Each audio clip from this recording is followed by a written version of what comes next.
Buenos días, mi nombre es María Ignacio Yarse, soy ginecobstetra de este hospital.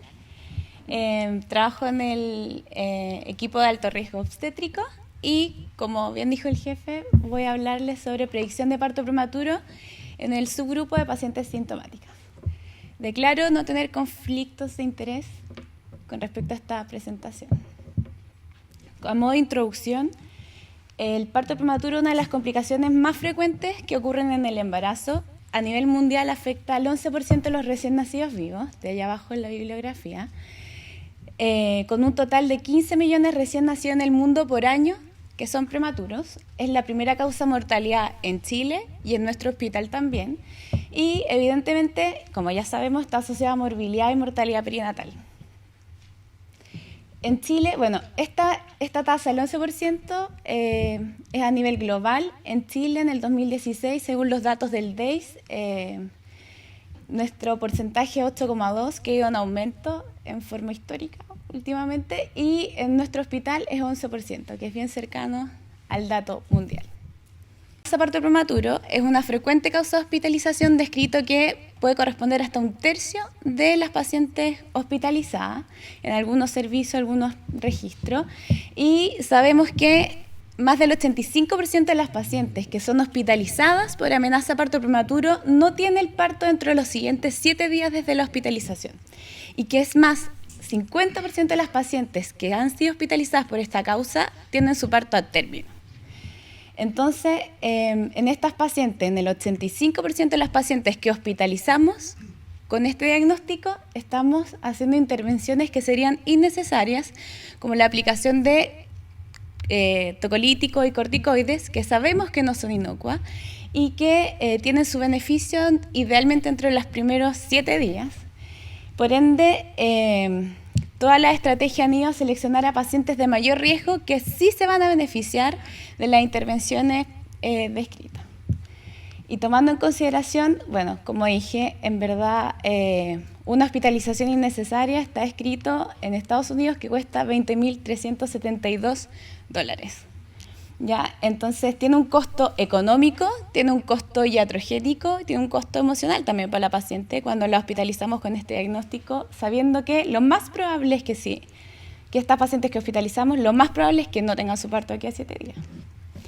Entonces, se han desarrollado estas estrategias para seleccionar población de mayor riesgo, y dentro de estas estrategias tenemos la cervicometría, la fibronectina fetal, la proteína de unión al factor de crecimiento similar a la insulina tipo 1 fosforilada, que lo voy a decir así de ahora en más, IGFBP1, y la proteína alfa microglobulina 1 placentaria, que es la PAMG1.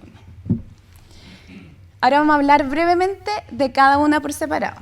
Entonces, en cuanto a la cervicometría en mujeres sintomáticas, tenemos que este es un metaanálisis que se publicó en el año 2010, que habla del rendimiento de la cervicometría.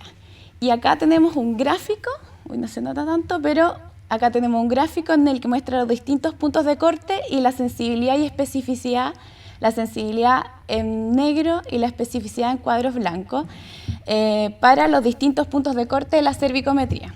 Entonces, sabemos que el punto de corte más citado en la bibliografía es 15 milímetros, con una sensibilidad cercana a 60, especificidad cercana a 90, y con estos resultados en este metaanálisis, que incluyó con una cervicometría menor a 15, 6 estudios, 1.700 mujeres con un valor predictivo positivo de 44, valor predictivo negativo 94, con un LR positivo 5,7 y negativo de 0,5. Obviamente que si cambiamos el punto de corte, esos valores van a cambiar. En cuanto al otro extremo, cuello largo, cervix sobre 30 milímetros. En verdad que no hay mucha discusión acerca de que las pacientes que tienen un cuello sobre 30 milímetros tienen bajo riesgo, ¿ya? Y que todos mencionan que es menos del 1, menos del 2%, por ende esas pacientes no se beneficiarían de ninguna intervención en particular, pero acá yo puse una tabla que es de un estudio del año 2014, en el cual una cervicometría mayor o igual a 30 milímetros en 193 pacientes, el parto prematuro en ese subgrupo fue de 0,7%, que en el fondo es más de lo mismo que está descrito en todos lados. este gráfico lo quise poner más que nada para... este es un trabajo que incluyó 203 pacientes y este gráfico muestra la distribución de la cervicometría en la población. Entonces sabemos acá que si vamos a establecer un punto de corte de 20 milímetros, como el 6% de la población va a estar bajo ese punto de corte. Esto en pacientes sintomáticas y no hay otro trabajo que lo muestre así, por eso me pareció interesante mostrarlo. Y que sobre 30 es como el 40% de la población que queda en ese subgrupo, pero que en estos grupos intermedios en verdad es como el 50% de la población, así que no es menor la cantidad de las pacientes que no van a quedar en este punto intermedio. Y entonces, este es un metaanálisis que se publicó en el año 2011 para evaluar la performance de la cervicometría con distintos puntos de corte. Acá en 15, que son los mismos valores que puse yo, el mismo trabajo, son las 1.780 pacientes, mismos valores, y para punto de corte en 20 milímetros, para la predicción a 7 días, incluyeron 1.260 pacientes, y tiene, como dije, mayor sensibilidad, menor especificidad, con un LR positivo un poquito menor y negativo también menor, con un valor predictivo positivo menor en comparación con el de 15 y un valor predictivo negativo relativamente similar. Entonces, era lo que hablaba. ¿Qué hacíamos entonces con las pacientes que tienen cervix en forma como intermedia, los valores intermedios? Y ahí es donde se empezaron a desarrollar estos distintos marcadores bioquímicos que mencioné anteriormente, la fibronectina fetal, la IGFBP1 y la PAMG1. En cuanto a la fibronectina fetal, es una glicoproteína de la matriz extracelular que después de las 22 semanas no debería estar en el fluido cérvico-vaginal y está confinado por ende al espacio coriodecidual. Si hay alguna disrupción es cuando aparece la fibronectina en el flujo cérvico-vaginal. Hay estudios que son cualitativos, que es una tira reactiva que sobre 50 sale positivo, bajo 50 negativo, y como los resultados con este tipo de estudio no ha sido tan bueno, se han ideado estudios cuantitativos que tienen relativamente mejor rendimiento, pero en un metaanálisis también del 2009, hablando de cervicometría para predicción de parto prematuro en pacientes sintomáticas, en el que se incluyeron 32 estudios y 5.300 pacientes, tuvieron una sensibilidad de 76%, especificidad 82%, con un LR positivo más lo de 4,2 y negativo de 0,29. Y los autores concluyeron que en base a sus resultados el empleo de la fibronectina es de valor limitado para predecir el parto prematuro a corto plazo en pacientes sintomáticas. Por ende, no es tan bueno y vamos a buscar otros marcadores.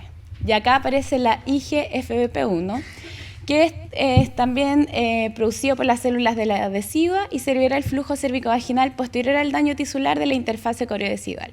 El nombre comercial es Actimpartus y acá también hay un metaanálisis publicado el año 2016 en el que los valores para predicción a 7 días fue una sensibilidad 67%, especificidad 77%, LR positivo de 3 y negativo de 0,4.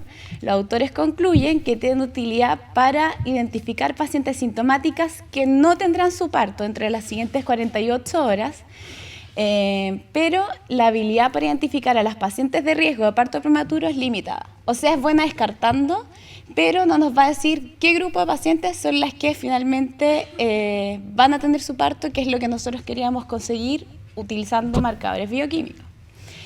Y acá aparece la PAMG1, que es una glicoproteína de nuevo sintetizada en la adhesiva, que está en altas concentraciones en el líquido amniótico, bajas concentraciones en el flujo cérvico-vaginal, y que inicialmente fue estudiada para el diagnóstico de RPM. Y en ese contexto fue que en estudios iniciales descubrieron que había un subgrupo de pacientes que tenían membranas íntegras y que tenían el resultado del Amniture positivo, y en ese subgrupo de pacientes el parto a una semana fue, muy frecuente. Entonces empezaron a pensar que tal vez esta glicoproteína sí nos servía para predecir también parto prematuro. El test de la PAMG1 para parto prematuro tiene un umbral de sensibilidad menor, detecta un nanogramo por ml de esta glicoproteína versus el Amniture, que detecta 5. Y Lee propuso 2 teorías para explicar que la PAMG1 sirva para la predicción de parto prematuro.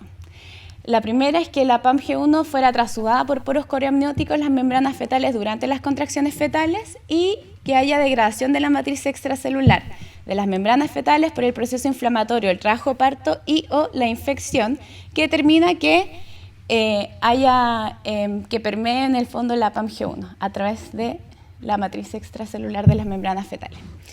Esto es como el proveedor o el laboratorio que produce la PAMG1 recomienda que se realice el estudio. Entonces no requiere espéculo, se inserta una tórula a nivel en la vagina por 30 segundos, se mezcla con el reactivo por 30 segundos, después se inserta en esta solvente la tira reactiva, se espera 5 minutos y se leen los resultados. Si tiene solo una rayita, es negativo. Si tiene 2 rayitas, independientemente de la intensidad con la que se marquen las 2 rayitas, es positivo. Y si no tiene ninguna, bueno, no está el control, así que es un error. Y este es el primer trabajo que se hizo para estudiar el desempeño, en el fondo, de este nuevo test diagnóstico, que se hizo en el año 2014, o sea, igual es algo que es relativamente nuevo, y que se vio que para la predicción del parto prematuro antes de 7 días, o menor o igual a 7 días, tiene un valor predictivo positivo de 78% y negativo 97,4%.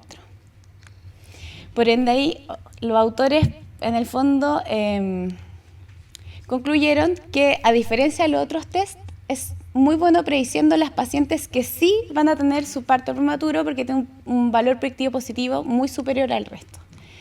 Y eso es lo que vamos a ver en los estudios que comparan distintos métodos de selección de población de riesgo, que es lo que mencioné que estábamos haciendo ahora. Y este estudio, el mismo que graficaba los cervix, son 200 pacientes en el cual se comparó el resultado parto-TUR, fibronectina y cervicometría bajo 25 milímetros. Y vieron que este es el gráfico del parto a los 7 días y que el parto TUR o la PAMG1 fue superior estadísticamente en cuanto a la cervicometría, en cuanto a valor predictivo positivo, negativo y sensibilidad. Acá. Y superior a fibronectina, también estadísticamente superior a la fibronectina en cuanto a valor predictivo positivo y especificidad. Este es un metaanálisis que incluyeron, revisaron 319 estudios, de los cuales se quedaron con 65, y acá, fue publicado el año 2018, así que igual es reciente, y tenemos el número de trabajo y el número de pacientes que se incluyó. Dentro de estos 65 estudios, 11 tenían más de un biomarcador, por si no calzan estos números con los 65, y ellos obtuvieron que con este número de pacientes total, tenemos acá escrita sensibilidad, especificidad, valor predictivo positivo, negativo, LR positivo y LR negativo para cada uno de estos 3 como biomarcadores. Y lo que ellos encontraron es que fue significativamente superior la PAMG1 en cuanto a valor predictivo positivo y LR positivo. Esto del mismo trabajo, curva ROC, área bajo la curva, para la PAMG1 superior al resto, con un área bajo la curva de 0,96, o sea, en general, muy buen rendimiento, seguido por la fibronectina y la IGFBP1. No todos los trabajos reportan los mismos resultados. O sea, los que les mostré anteriormente tienen valor predictivo positivo 70-75% para el parto TUR. Este trabajo fue publicado el año 2017 y tiene diferencia en esto, el valor predictivo positivo, que les dio mucho menor a lo reportado anteriormente en trabajos europeos. Este es del Obstetrics and Gynecology. Y con valor predictivo positivo que sigue siendo alto, y acá lo compara con fibronectina fetal, acá en celeste, que igual tiene mejor valor predictivo positivo el PAM-G1 versus la fibronectina fetal con valores predictivos negativos relativamente similares. En nuestro hospital, el año 2017, el doctor Morales con la Valentina Galarza hicieron un análisis de enero a agosto en cuanto a los corticoides que habíamos indicado en ese periodo de tiempo, que fueron 126, de los cuales la mitad fue por concepto de amenaza de parto prematuro. Y vieron que las pacientes que hospitalizamos por eso, el parto a una semana se produjo en solo 12,5% de las pacientes y dentro de la primera y segunda semana un 4,7% de las pacientes, y que el parto después de 14 días en este subgrupo de pacientes que hospitalizamos por APP fue 82,8%, o sea, bien similar a lo que escribí en la introducción de la presentación. Por ende, en abril del 2018 protocolizaron el uso del parto TUR para pacientes que no estaban en trabajo parto prematuro, que consultaban en la urgencia y que tenían cervicometría entre 20 y 29 milímetros. Cuando el cervix era menor a 20, las pacientes ingresaban y se hace manejo habitual. Si tienen cervix entre 20 y 29 milímetros, usábamos parto TUR. Si el resultado era positivo, las pacientes iban a manejo habitual. Si la cervicometría en la urgencia era mayor a 30 milímetros, la paciente era dada de alta, y si entre 20 y 29 milímetros el parto TUR era negativo y la paciente cesaba la dinámica, también se iba de alta. Y ahora vamos a ver un poco los resultados de nuestras pacientes. En el año 2017, 8 meses, porque en el año 2018 solo tuvimos 8 meses de parto TUR, y para hacer comparables los datos incluimos 8 meses del 2017. Y vimos que hospitalizamos 64 pacientes por APP en este periodo de tiempo, y que tuvimos 10 pacientes con cervix sobre 30, que solo una tuvo el parto en menor a 7 días y una en 8 a 14 días. Hay que ver bien la causa, pero el cuello entre 20 y 30 milímetros hospitalizamos 19 pacientes, dentro de las cuales solo una tuvo el parto bajo 7 días, y que con cuellos menor a 20 hospitalizamos 35 pacientes, y de esa la mitad tuvo el parto dentro de una semana. Por eso para nosotros la cervicometría de 20 milímetros era un buen punto de corte en ese momento. Luego, la hospitalización en el 2018, también 8 meses porque partimos en abril, el análisis dio que hospitalizamos 36 pacientes por APP, o sea, casi la mitad. Con cervix sobre 30, ninguna tuvo el parto. Con cervix entre 20 y 30 milímetros, 7 pacientes se hospitalizaron y solo una tuvo el parto dentro de la primera semana, y bajo 20 milímetros un poco lo mismo. Hospitalizamos 25 pacientes y de ellas alrededor de la mitad tuvo su parto de aquí a una semana. Pero con este valor que es casi la mitad. O sea, disminuimos las hospitalizaciones casi a la mitad. De la PAM-G1 positiva, los partos TUR positivos del año 2018, tuvimos 6 positivos, pero una se trasladó porque no era de este área, entonces no tenemos el resultado, pero de los que salió positivo, en verdad, todas tuvieron parto a término, y de los que salieron negativos, que fueron 30 en total, con parto a menor a 7 días, fue una que fue un gemelar que se trasladó y tuvo su parto, al parecer, por otra causa, no fue por trajo parto, y otra paciente que tuvo el parto entre 7 a 14 días, pero que el parto fue igual como a las 35 más 6 semanas, o sea, escapa un poco de nuestro protocolo. Alcanzó a hacerse el parto TUR justo a las 34 y se fue de alta y tuvo el parto después, pero... Y lo importante a analizar de esto es que en el fondo es seguro que usemos el parto TUR, porque evitamos 30 hospitalizaciones, y de esas, bueno, algunos casos aislados, pero como digo, hay que analizar caso a caso. En general no tienen parto dentro de los primeros 7 días o 2 semanas. El costo de un parto TUR para el hospital son 35.000 pesos, y una hospitalización por APP, que en promedio dura 3,14 días, en el hospital son 1.381.000 pesos más o menos, y que acá estos partos TUR negativos en el fondo son 30 hospitalizaciones que evitamos hacer durante solo este periodo de tiempo que dijimos que son 8 meses.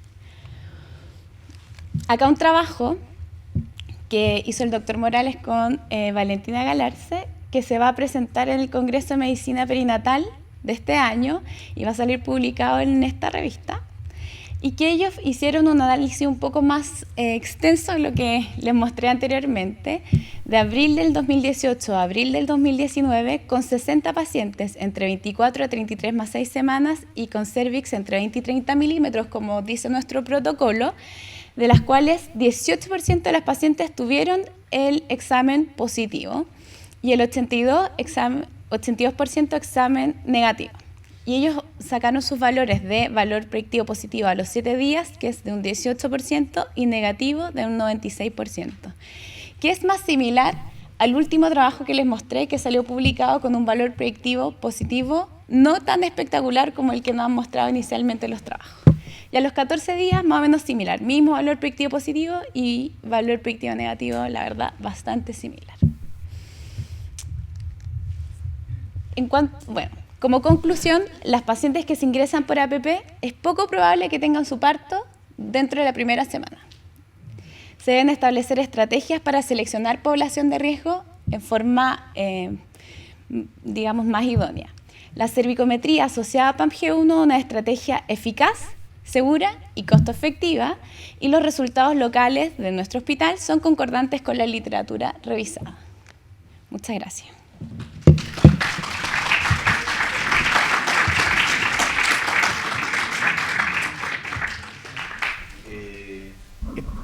Bueno, primero que nada hay que hablar en esto para que quede grabado en el clip que se sube. Muchas gracias, doctora. Valió la pena el reagendamiento de la presentación. Está bastante buena. Y quería primero darle las gracias por aceptar esta invitación de Sochoc, de querer hacer su reunión clínica con nosotros.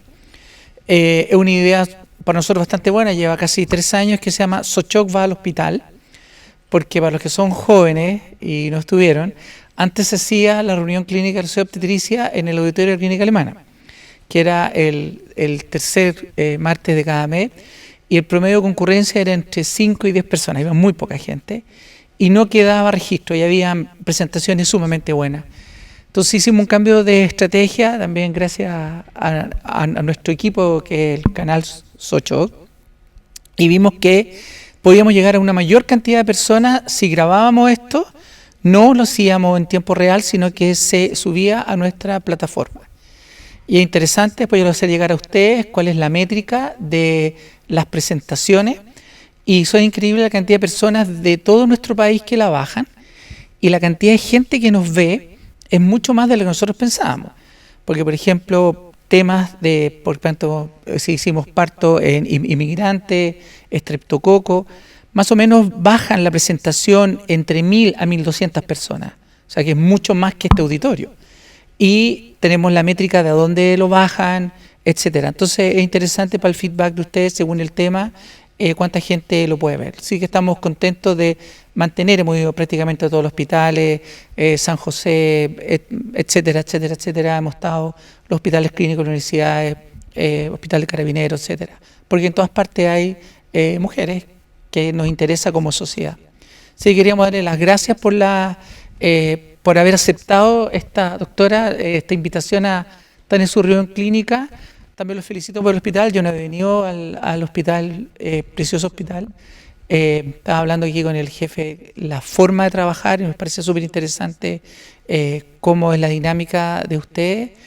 Gracias a los becados, algunos están yendo, los internos están yendo a la clínica nuestra, o sea, los becados y los internos de la FINI. Sí que felicitaciones. Y las preguntas, doctora, ¿puedo hacer una pregunta? ¿Cómo definen el ingreso de amenaza de parto prematuro? ¿Tienen un checklist para si te queda o no te queda? El diagnóstico, porque Depende de los trabajos. en el trabajo suyo. No, son las pacientes que consultan en urgencia por contracciones que son evaluadas por el equipo y que la gran mayoría de ellas van con cervicometría y según eso hacemos el punto de corte para establecer si requiere o no el uso de las técnicas. Sí, porque las modificaciones cervicales las evaluamos con la cervicometría en el fondo.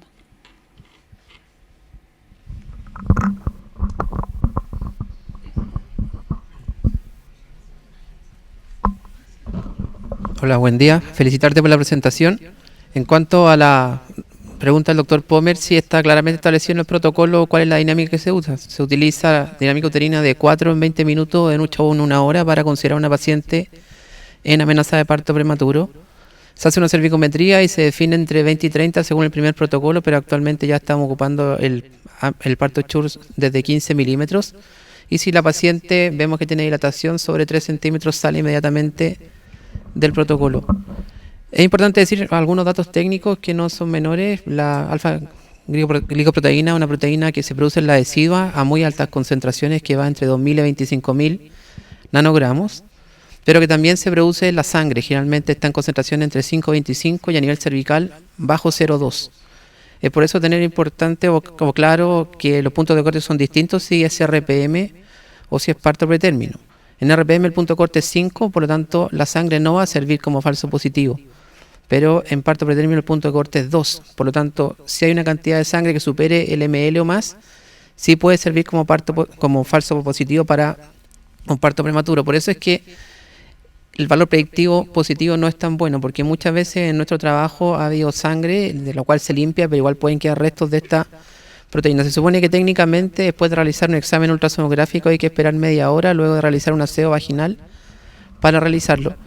Y la otra diferencia, los valores predictivos positivos básicamente entre el trabajo europeo y los americanos, es que los europeos son diseñados solamente para parto Schurz, por lo tanto incluyen un grupo de pacientes mucho más amplios.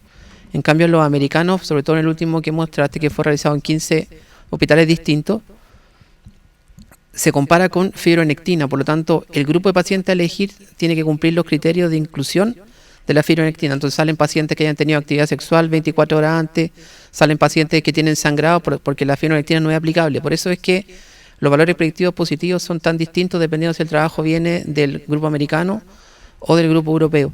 Es importante decir que la última guía europea de manejo de parto prematuro, este test bioquímico ha sido alzado como necesario y altamente recomendable para el manejo del parto prematuro, y que en nuestra experiencia estamos súper tranquilos de que las pacientes que tienen un parto Schurz negativo no van a tener su parto dentro de 7 días y no van a tener su parto dentro de 14. Con eso hemos evitado un montón de hospitalizaciones innecesarias y también el uso de corticoides, sobre todo los corticoides repetidos. Recordemos que nosotros en el protocolo usamos corticoides de rescate solamente en las pacientes que han recibido corticoides antes de las 30 semanas, y si es que ya tienen más de 32 tampoco los usamos. No hay mucha seguridad aún, sobre todo en el neurodesarrollo, con el uso de estos neurorescate, y menos de las dosis múltiples repetidas que en algunas partes todavía se usan. Y que a eso también hay que agregar el valor que se ahorra con el uso de tocolíticos, que muchas veces acá fue Atosiban, que también tiene un costo asociado bastante importante. Eso. ¿Amniocentesis no hace? No. ¿Como parto prematuro, 4 en 10? ¿PCR? ¿No?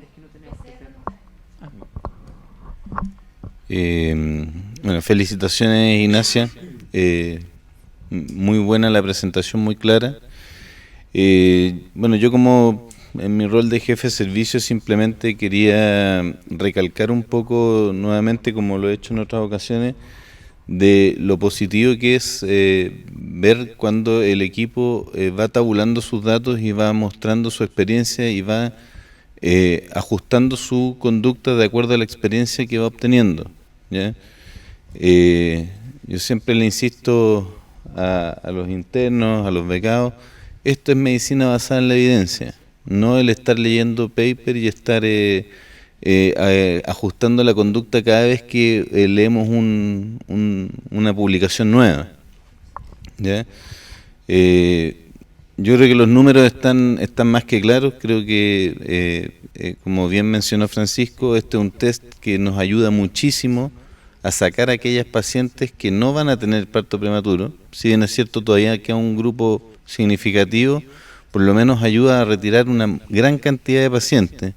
Y en el contexto de un hospital público como el nuestro y como muchos de Chile, puede terminar siendo una conducta tremendamente positiva. No solamente por los costos económicos que ya están claros, o sea, ahí como ustedes pueden ver, este hospital nos cuesta casi 1,5 millones de pesos hospitalizar a una paciente y manejarla por una amenaza de parto prematuro, ¿ya? Consideren más o menos que cualquier paciente que nosotros hospitalizamos de más le significa 500.000 pesos diarios al hospital, y ese costo es tremendamente significativo.